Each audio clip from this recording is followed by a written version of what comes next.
Mirror's Edge Catalyst, DICE's reboot of the cult classic first-person parkour title, is almost here. Releasing on June 7th for PS4, Xbox One, and PC, unless you have EA or Origin access allowing you to play a short trial of the game right now, Mirror's Edge Catalyst sees the return of Faith to the gaming world. What's changed since her last appearance, and why should you be excited to play Catalyst? Let us count the ways. Faith's story. In the original Mirror's Edge, you never really got an idea of Faith's character. She was anti-establishment and against the man, even as her sister worked in the system, but what real character did she have other than girl who likes to parkour? In Mirror's Edge Catalyst, we actually see a portrait of a woman who's highly skilled but incredibly brash, a runner who's built up a legacy and hides a family secret that enhances that even more. Perhaps more importantly, the supporting cast actually supports Faith's role rather than just being there. Melee combat.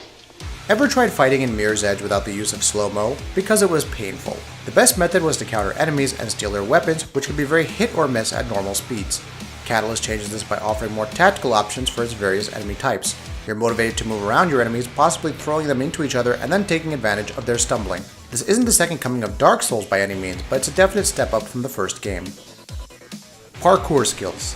The improved combat also feeds into the game's improved parkour system. Along with runner vision, which activates when you're moving at full speed and makes you harder to hit, you're prompted to attack your enemies on the move. Coming off of a wall jump, punch an enemy on the way down and keep moving.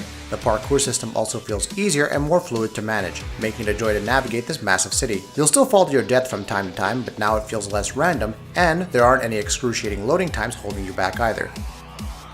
Skill trees. There was plenty of criticism over Mirror's Edge Catalyst gating off its abilities through a skill tree. DICE explained that this was done in order to introduce each skill rather than overwhelming the player all at once. Quite frankly, whichever side of the fence you're on, it certainly provides some strong progression throughout the experience. With so much going on in Catalyst by way of movement, combat, collection, and whatnot, it helps to know what you can and cannot do, gradually opening up your options as you progress. Massive city scale. Speaking of which, the scale of the City of Glass is amazing. DICE recently released a 3D map showcasing one district for the city, which only represented a small part of the overall map. The closed beta was also an indication of this. The map itself was littered with things to do, but it was still only one area of several. For fans of open world and exploration-based games, Mirror's Edge Catalyst will keep you quite busy. Of course, it also helps that the city looks absolutely fantastic. Time trials. Finally, rounding it all off is the ability of players to create their own routes through the City of Glass. Each course will have its own leaderboard, and the more popular a course becomes, the more visible it becomes to the vast community. There will also be dash events in-game with leaderboards attached, allowing players to challenge each other in the developer-created courses. When you mix in the exciting environment, fluid movement system, and massive open world, everything comes together well for Catalyst time trials.